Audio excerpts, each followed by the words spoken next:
Good evening.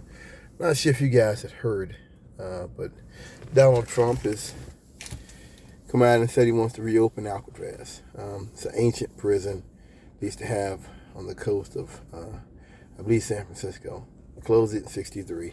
There've been movies made about it. I think it was a museum. It was a museum. Really bad prison. Really rough history.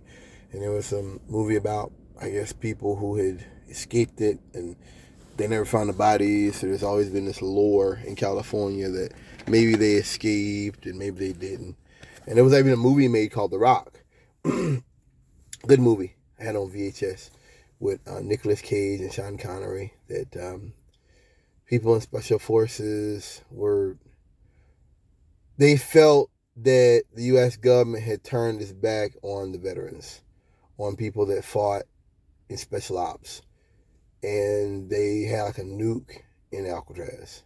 And it was kind of like a war because it was like the British, which was Sean Connery's British Special Service, and then it was the Navy SEALs that were going in with the Sean Connery guy. And then there was the people in the prison were like Green Beret or something. It's just a bit lower about that place. So they closed the prison in '63 because of high operating costs, and I think you had, the salt and just the damage salt does to metal and stuff like that. I mean.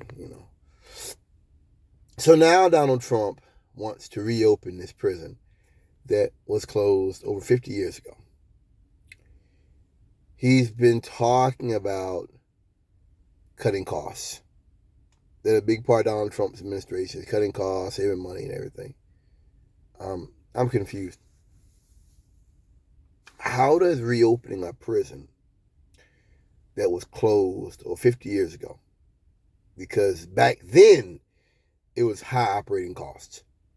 I guess they knew back then, like I said, the erosion and the salt eating everything up. 50 years have passed and he wants to reopen this prison. How does this save people money on gas or eggs? I ask this in every video because this is what Trump ran on, and this is really, at this point with the polls, this is really all he's got. There ain't much else in that bag other than, people who just don't care about the Constitution and they just want these few things Trump has offered to do, and they're willing to sell the farm to get it. Okay, you're not getting those things either. Ultimately, this won't happen. It's just the amount of money it's going to cost. And then that place has probably got mold. You know what I mean? Like, just because it was a museum doesn't, listen, one thing about those places, they don't show you everything. So some of that building might be damaged. Some of that building might have mold. Some of that building they just may not have those areas accessible to the public. Trump wants to reopen it. I don't know if this is just Trump's cruelty, again, of just like, I'm a cruel bastard and I can do this because I'm the president, or if this is just more of that, every so often Trump will promise something he can't do, like this thing with the main governor of the transgender kids or something, and he was like, I'll do this, I'll do that, I'm getting all loud with her. He settled with her recently. I don't know if this is just that, another one of those situations where Donald Trump, he's writing checks his ass can't cash because he's playing to the dumbest white men in history, and they don't care if what he says happens. They just like the cruelty. It's like sovereign citizens, like the Zodiac Constitution, all this weirdo stuff they take to the courtroom. They know that's not the law. They're just doing it. It's just to them. It's cool to make the judge read this weirdo shit. Like, it's cool to make them, like, for them to get like some 18th century law and be like, oh, and the judge is like, dude, this was struck down 100 years ago. Like, what? This stuff was, what are you doing? Like, that's what Trumpers are. They just like when they took the House and then they took Nancy Pelosi out of her office or something. Like, that's what Republicans like. They like cruelty. They like the fact of just like, yeah, we're hurting the Democrats. And we're like, they like that. It doesn't matter if if any of their bills pass. It doesn't matter if anything they present goes anywhere. It doesn't actually matter. To them, is the cruelty is a point. So I say to you, I don't know if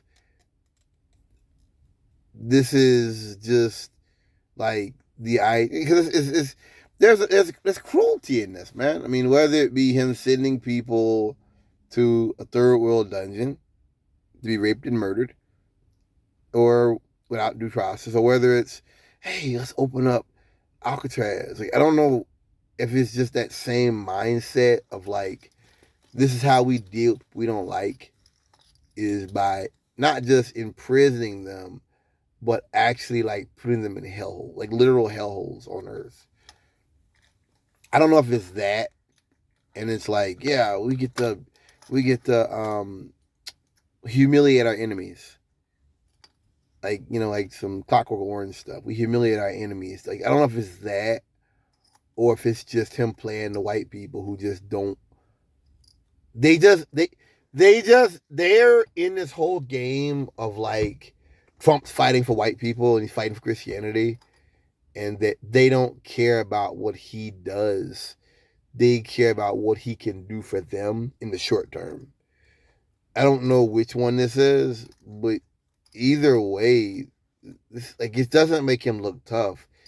Like, sometimes I listen to Trump and it's like he's like some old man that watches old movies and stuff. It's gonna be good. He's like an old man sitting in his house watching old movies and old black and white movies, and like that's where he gets his ideas for policy. Is like Gunsmoke and Bonanza and Unforgiven and High Noon, and like this old weirdo movies that came out in the 50s. And he's like, yeah, we'll do that. And it's like, Mr. President, we can't do that. Well, why not? Like, that's how I feel about Trump. He's just some weirdo that is disconnected from the modern era and does not understand like what's changed. Like, you know, let's not use US asbestos and DDT and leaded gasoline and stuff like that. It's just, it's laughable. If he wasn't the president and this whole thing wasn't so dangerous, it'd be funny.